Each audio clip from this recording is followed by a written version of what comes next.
Cheltenham Festival 2025, day one tips.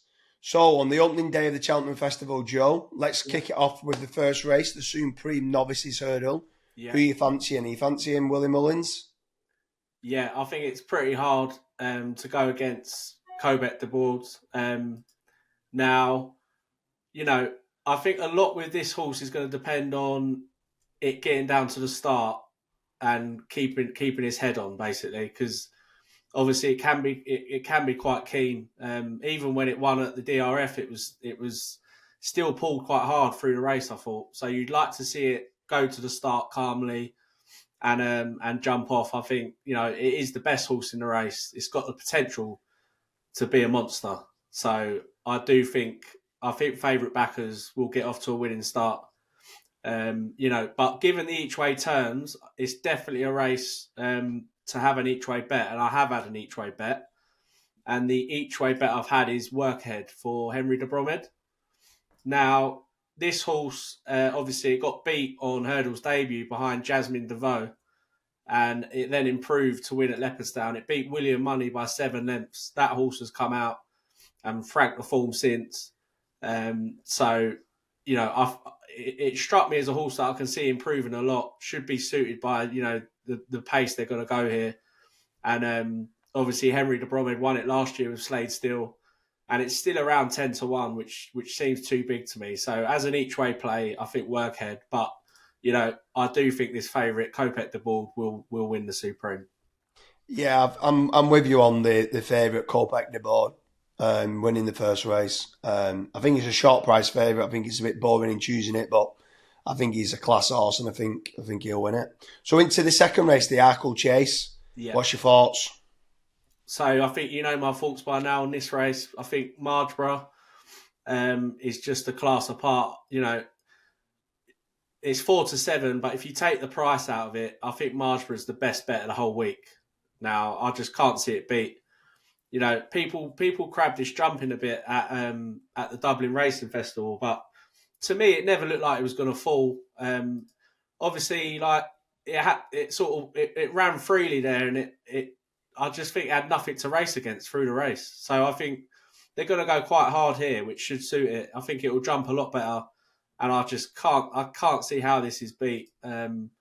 Loda's second favourite. It's not a horse I rate that much. Like I'm still a bit worried about that horse off the bridle. I don't know.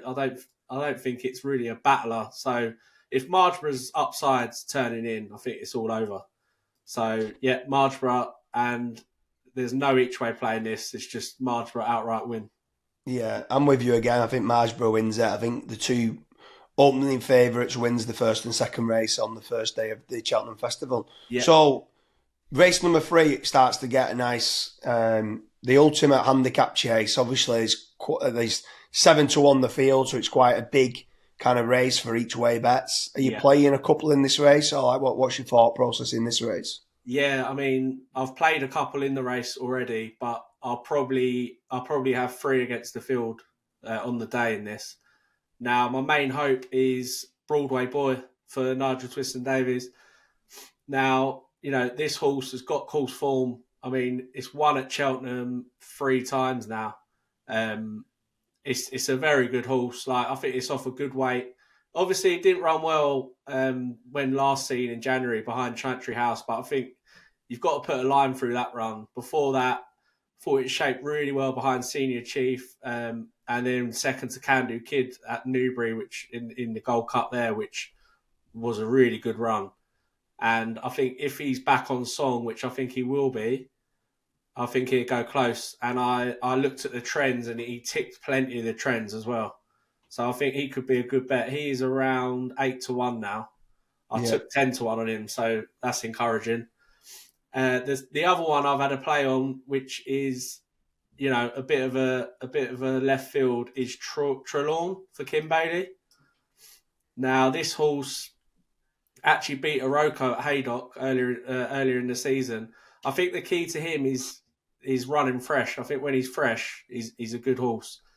He's been beat twice since the Haydock run in the Peter Marsh.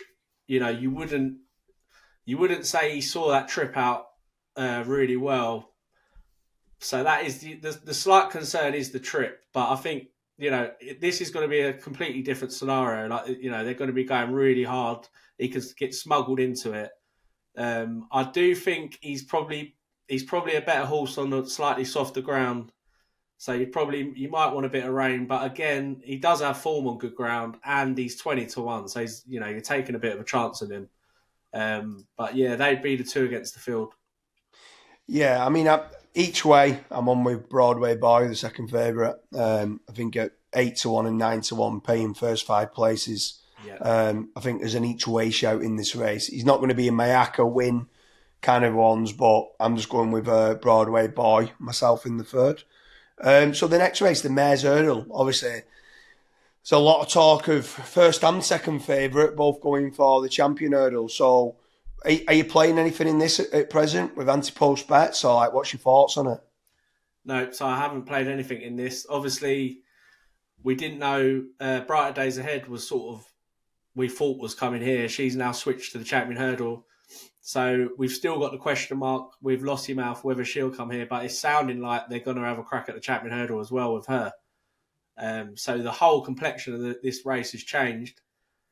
It's not a race that I'm keen to play in until closer to the time, I've got to be honest. I'm hearing Joyous could get supplemented for the race, which could be quite interesting.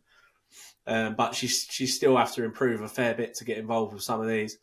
I mean, if I'm looking at it today, I think the one I'd probably side with would probably be Henry de Bromhead's July Flower. Obviously beat Calaconte at Leopardstown, and I rate that horse. So I think that's good form. She's unexposed, obviously come over from France, so could easily improve. That would probably be the one I side with. Golden Ace, I do think could be a big player in this as well. Obviously, trainer Jeremy Scott said she wasn't right at Ascot earlier in the season.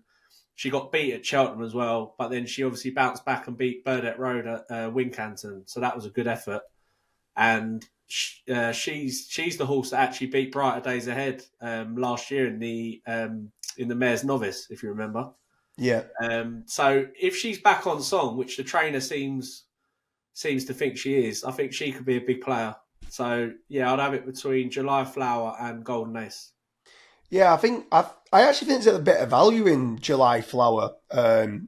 If obviously Brighter Days Ahead's going for the champion, and it sounds like Lossiemouth is, which then means that a short price favourite is going to be Jade de Grugier.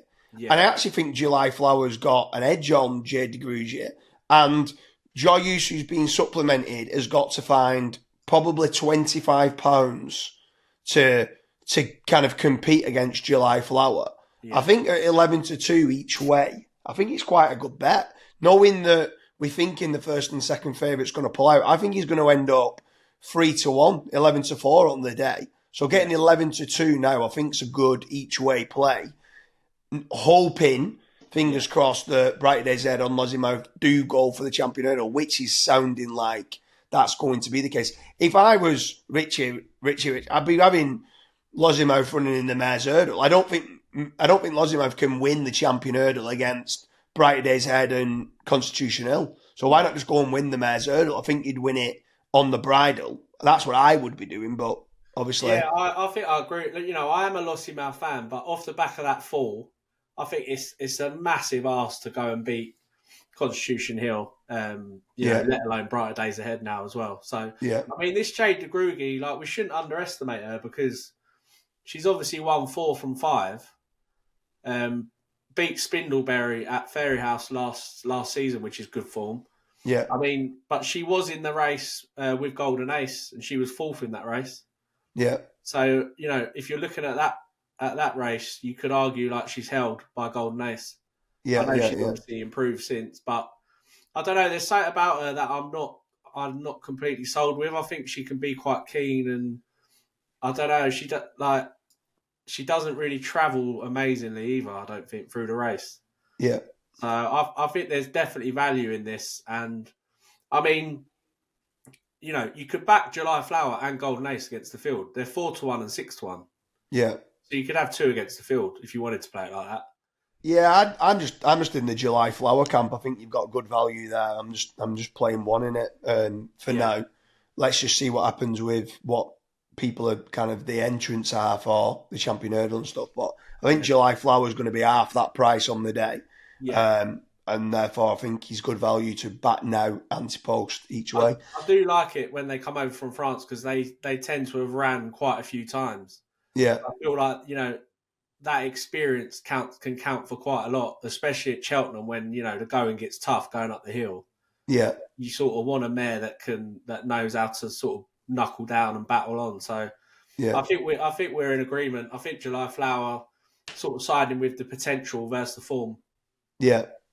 So the next race on the first day, the big race, the Champion Hurdle. Yeah, For me, I'm going to kick it off with saying I think Constitution Hill wins it. I think he's on day one. I'm going to be doing a few each ways in some of the bigger races, and then I'm going to do a pretty big win treble yeah, on the first two favourites with Constitution Hill.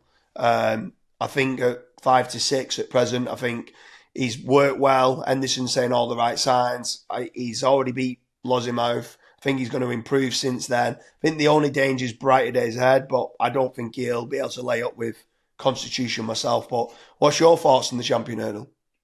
yeah. I think we are in agreement. I think I'm definitely in the Constitution Hill camp. Now, obviously, Brighter Days Ahead is a mare, so she will get the allowance, which is £7. So it does bring her into it. She's definitely a big danger to Constitution Hill, and I think it will be a good race. But I just think he jumps so quick, doesn't he, over his hurdles, and I just don't think she's going to be able to live with him. Yeah, She might stay on well, but I think it'd be away and gone by the time she gets going. I yeah, think she's going to be a horse that's going to be around for a few years. Like I think she is. I think she is really talented. I'm not writing her yeah, off. Um, but I just think Constitution Hill, like he's never been beaten, has he? So Henderson seems like he thinks he's got him back to his best. So yeah, I think he'll come out on top.